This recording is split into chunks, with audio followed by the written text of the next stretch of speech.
Hi everyone, मेरा नाम उत्तम सुरपति, यूनिवर्स साइंस फोरम का कन्वीनर, आप सभी को वेलकम कर रहा हूँ इस टॉक में जिसका नाम है basic science what and why. मूलभूत विज्ञान क्या है और उसे ज़्यादा महत्व क्यों देना चाहिए। हम सभी ने कल ही यानी कि 28 फरवरी को ही नेशनल साइंस डे मनाया और नेशनल साइंस डे 28 फरवरी को इसीलिए है क्योंकि 28 फरवरी को सर सीवी रमन ने रमन इफ़ेक्ट की डिस्कवरी की थी, जो एक बेसिक साइंस का लॉ है। और यूनेस्को ने ईयर 2022 को international year of basic science for sustainable development declare किया है। और क्योंकि यूनिवर्स साइंस फोरम का मोटो ही ये है कि बेसिक साइंस को बढ़ावा दिया जाए और सोसाइटी में स्पेशली स्टूडेंट्स में साइंटिफिक टेम्पर डेवलप किया जाए, इसीलिए ये टॉक को ऑर्गेनाइज किया गया है। तो जनरली अपने टॉपिक पे आ जाते हैं, what is basic science. Basic science को फंडामेंटल साइंस भी बोलते हैं, मूलभूत विज्ञान भी कहा जाता है। तो ये मूलभूत विज्ञान है क्या? तो ज़्यादातर लोगों को ऐसा लग सकता है कि हम जो स्कूल्स में पढ़ते हैं टेक्स्ट बुक्स में केमिस्ट्री, फिज़िक्स, बायोलॉजी, ये सारे सब्जेक्ट्स का कलेक्शन है बेसिक साइंस। तो नहीं, ये बेसिक साइंस नहीं है। या फिर हमें ऐसा भी लग सकता है कि इस सेट ऑफ इन्फॉर्मेशन, जैसे कि न्यूटन के ग्रेविटेशनल लॉस हो गए, कोई थियरीज हो गई, कोई फार्मूलास हो गए, वो सभी के कलेक्शन को बेसिक साइंस कहा जाता है। तो सॉरी, ये भी बेसिक साइंस नहीं है। हाँ, ये साइंस का प्रोडक्ट ज़रूर है, ये सारे लॉस और थियरीज और फार्मूलास, लेकिन बेसिक साइंस नहीं है। फिर एक अंदाज़ा ऐसा भी लगाया जा सकता है कि जो लेबोरेटरीज में हम प्रैक्टिकल्स करते हैं वो बेसिक साइंस है, क्योंकि उसमें प्रैक्टिकली हम करते, थियरी नहीं पढ़ते। तो सॉरी, ये भी बेसिक साइंस नहीं है। लेबोरेटरी में हम जो प्रैक्टिकल्स करते हैं उसमें प्राकृतिक घटनाओं का अनुकरण करने की कोशिश करते हैं और वो अनुकरण करके वो नेचुरल फिनोमेना को हम अच्छे से समझने की कोशिश करते हैं, इसलिए वो बेसिक साइंटिफिक लॉस नहीं है। हम एक मेथड डेवलप कर रहे हैं नेचुरल फिनोमेना को समझने का। तो फिर बेसिक साइंस है क्या? बेसिक साइंस सिंपली ये है कि नेचर में, कुदरत में जो भी घटनाएं घटती है, जो भी फिनोमेनन्स होते हैं, उसके पीछे एक कुछ नेचुरल लॉस होते हैं। वो नेचुरल लॉस को ओबे करके ही वो फिनोमेना होता है।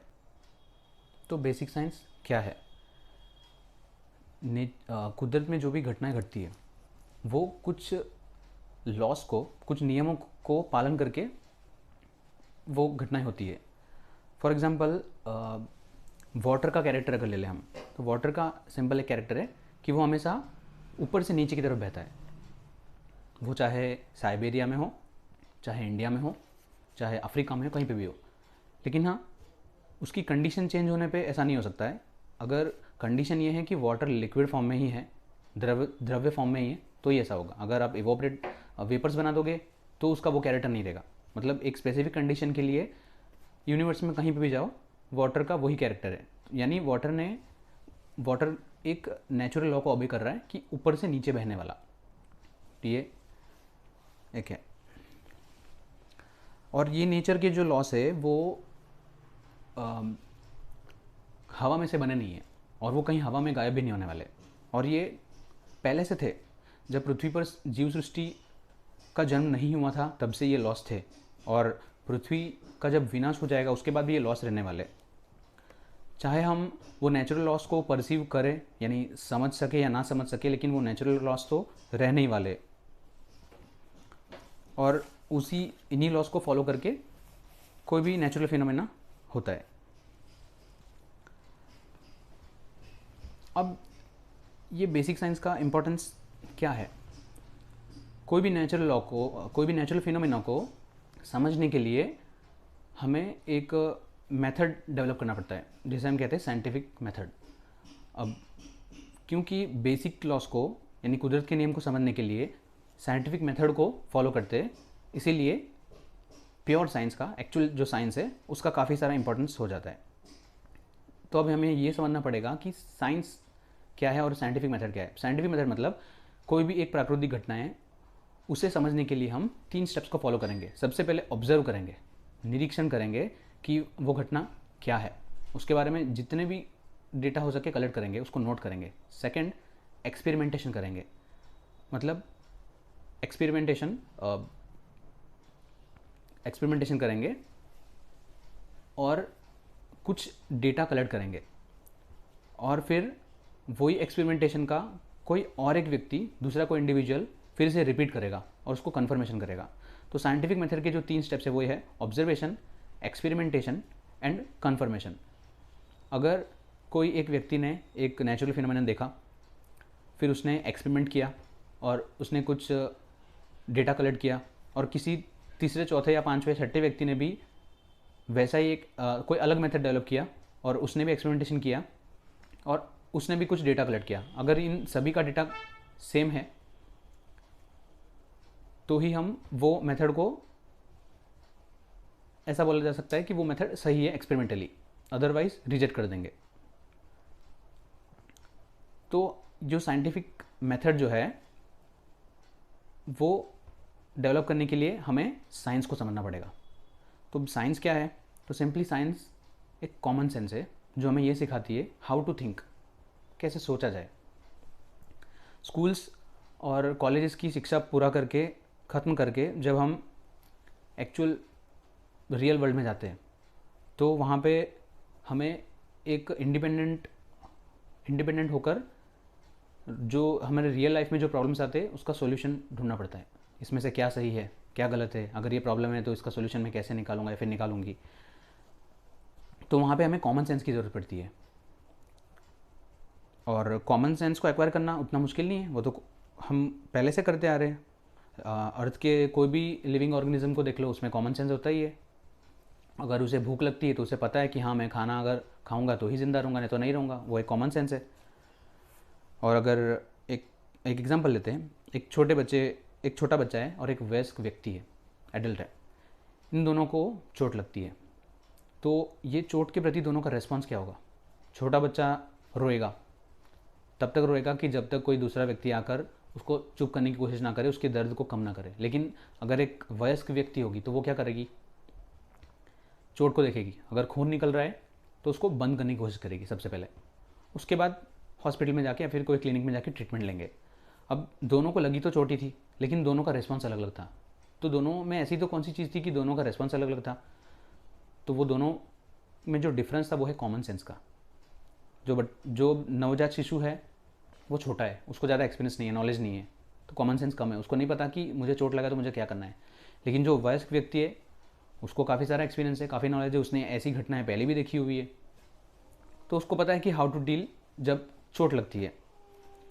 तो इसका मतलब ये हुआ कि साइंस को अगर प्रैक्टिस करना हो तो बहुत ही लंबा और मुश्किल काम हो जाएगा। ये तो पहले हमें नॉलेज गेन करना है, एक्सपीरियंस गेन करना है, फिर उसके बाद कॉमन सेंस बढ़ाना है, तब जाके हम साइंस को प्रैक्टिस कर पाएंगे। तो नहीं, ऐसा बिल्कुल नहीं है। इसके लिए एक दूसरा तरीका है जो बहुत ही आसान है, क्यूरियोसिटी बढ़ा लो, जिज्ञासा। अगर क्यूरियोसिटी बढ़ाएंगे तो हमें नॉलेज को गेन करने के लिए बहुत ही माथापच्ची करने की ज़रूरत नहीं है। क्यूरियोसिटी अगर रहेगी तो नॉलेज ईजिली एक्वायर करेंगे, अगर नॉलेज ईजिली एक्वायर करेंगे तो कॉमन सेंस ज़्यादा रहेगा। तो रियल लाइफ के प्रॉब्लम्स को हम साइंटिफिकली सॉल्व कर पाएंगे। तो क्यूरियोसिटी के लिए एक एग्जांपल समझते हैं। एक छोटे बच्चे को सोचो, छोटे बच्चे के बारे में सोचो। जब कोई भी एक छोटा बच्चा होता है, उसमें बहुत क्यूरियोसिटी होती है। उसको अगर हम उसकी आंखें देखें तो हमेशा खुली रहती है, हमेशा अपने आजू बाजू के वातावरण के लिए बहुत क्यूरियस होता है। वो देखने की कोशिश करता है कि ये लाइट यहाँ से आ रहा है, वहाँ से आ रहा है, क्यों। तो साइंटिफिकली ये है, एक रीज़न है कि जब नवजात शिशु छोटा होता है, मीन्स जो नवजात शिशु होते हैं उनका जो आंखों का विजन होता है वो बहुत ब्लर होता है, उनको क्लियरली दिखता नहीं है। तो उनकी आंखों के सामने जब कोई परछाई, जब कोई इमेज आती है तो उसको ज़्यादा क्लियरली देखने की कोशिश करते हैं आउट ऑफ क्यूरियोसिटी। तो इसीलिए अपनी आंखें फाड़ के रखते हैं। जो भी हम उनके इशारे, उनके आगे जो भी इशारे करते हैं, हाथ को यूँ लेके जाते हैं, यूँ लेके जाते हैं, तो आंखों को भी उस तरफ घुमाते हैं वो। मतलब बचपन से ही उसमें क्यूरियोसिटी है, और उसके आजू बाजू अगर कोई साउंड भी आती है तो उस तरफ उसका ध्यान जाता है। तो फिर ह्यूमंस में बचपन से इतनी क्यूरियोसिटी है, तो फिर जब हम स्कूल के स्टूडेंट्स बन जाते हैं, कॉलेज में आ जाते हैं, तो फिर ये क्यूरियोसिटी चली कहाँ जाती है? तो ये क्यूरियोसिटी हमारी शिक्षण व्यवस्था और हमारे समाज का जो पेरेंटिंग मेथड है ना, वो इस क्यूरियोसिटी का गला घोट देती है।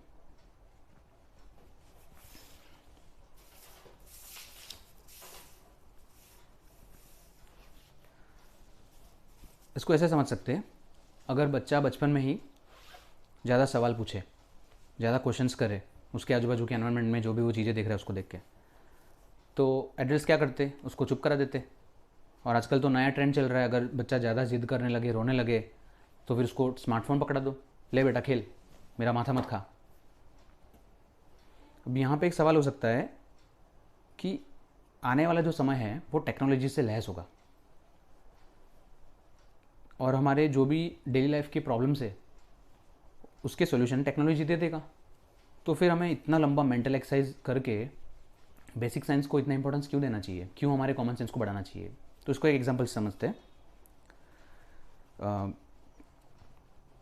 फार्मिंग होती है, फार्मिंग में हमें क्या चाहिए, ज़मीन और कच्चा माल चाहिए, सीड्स, बीज होने चाहिए, खाद होना चाहिए, न्यूट्रिएंट्स होने चाहिए, वाटर चाहिए, हवा चाहिए और सनलाइट चाहिए। ये सभी को यूज़ करके हम सिंचाई करेंगे और उससे ट्री उगेगी, वो पेड़ में से हमें फ्रूट्स मिलेंगे। और यानी वो फ्रूट्स जो है हमारे नीड से, हमारे डेली लाइफ की नीड से वो कंप्लीट हो रही है। अब ऐसा एक कंडीशन सोचो कि क्लाइमेट चेंज आ रहा है, कुछ दिनों के बाद मौसम बदल रहा है और इस मौसम में वो जो पेड़ है वो फल देने लायक नहीं है, यानी हमारे नीड्स जो है, फ्रूट्स जो है वो नहीं मिल रही है। तो अब हमें क्या करना पड़ेगा, कोई नए तरीके का बीज ढूंढना पड़ेगा, उसके लिए नया खाद लाना पड़ेगा, फिर उसकी सिंचाई फिर से करनी पड़ेगी, फिर से पेड़ उगेगा, फिर से हमें फ्रूट्स मिलेंगे, तब जाके हमारे नीड्स कंप्लीट होंगे। मतलब अगर वो जो क्लाइमेट चेंज है वो एक प्रॉब्लम है, फ्यूचर का प्रॉब्लम है। अगर हम कोई एक टेक्नोलॉजी को यूज़ कर रहे हैं, सोच लो कि 100 साल तक यूज़ कर रहे हैं, हमारे सारे सॉल्यूशंस वो दे रहा था, लेकिन 100 साल के बाद जो नए प्रॉब्लम्स आएंगे, वो नए प्रॉब्लम्स को आंसर करने के लिए हमें बेसिक साइंस की तरफ, फंडामेंटल साइंस की तरफ पलटना पड़ेगा। वही हमें आंसर कर पाएगा और वही उस प्रॉब्लम का सोल्यूशन ला पाएगा।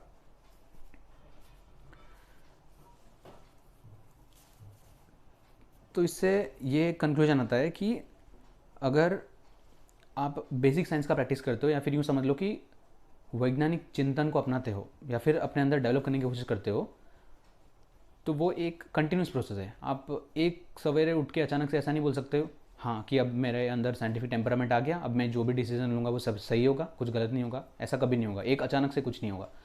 ये कंटिन्यूस प्रोसेस है, इसमें धीमे धीमे धीमे धीमे करके इजाफा होता है। तो इसीलिए अगर बचपन से ही व्यक्ति में डाउटिंग का, क्वेश्चनिंग का बिहेवियर डेवलप किया जाए तो वो व्यक्ति बड़ा होकर कुछ भी बन सकता है, लेकिन एक असामाजिक तत्व तो नहीं बनेगा। और इसी वैज्ञानिक चिंतन को लोगों में, समाज में और स्पेशली स्टूडेंट्स में डेवलप करना, ये यूनिवर्स साइंस फोरम का मोटो है।